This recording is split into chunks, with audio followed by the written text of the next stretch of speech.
আমি আর পারতেছি না। আমার বাচ্চা দুধ না পেলে একটা বইটা যে কান্না খাওয়াইতে পারতেছি না। আমি এত কিছু বুঝতে চাই না, তুমি তাড়াতাড়ি বাসায় আসো। ভাই আমার এমার্জেন্সি কিছু টাকা দরকার।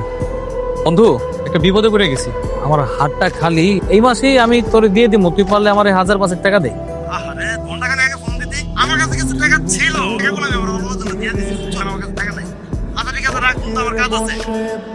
এখন আপনারাই বলেন আমি কি করব? আমার করার কি আছে বলেন? আমরা মধ্যবিত্ত না পারি রাস্তার হালে চলতে, আমার ভিক্ষা করে খাইতে। আমি কি করবো বলেন? আমার বাঁচতে ইচ্ছে করে নাই। ঘরে আমার অসুস্থ মা আছে, আমার একটা বোন আছে, বোনের বিয়ে কে করাবে? আমার 4 বছরের একটা মেয়ে। আমি যখন বাসায় যেতাম আমার মেয়েটা আমার কলেজের ভিতরে ঢুকে থাকতো ভাই।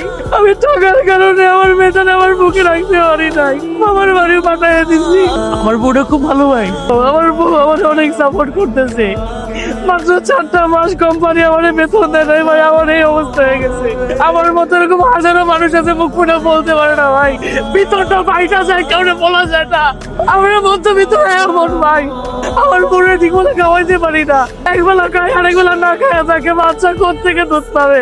8 মাসের ছোট বাচ্চা আমার দুধ পায় না ভাই। দুধের জন্য কান্নাকাটি করে।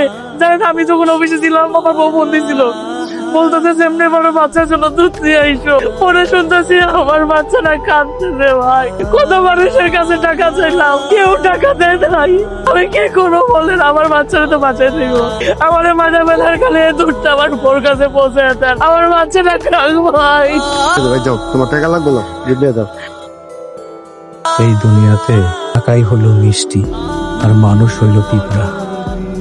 আমরা সবাই এই দুনিয়াতে টাকার গোলাম। টাকা হইলে দুনিয়ার সব কিছু কেনা যায়।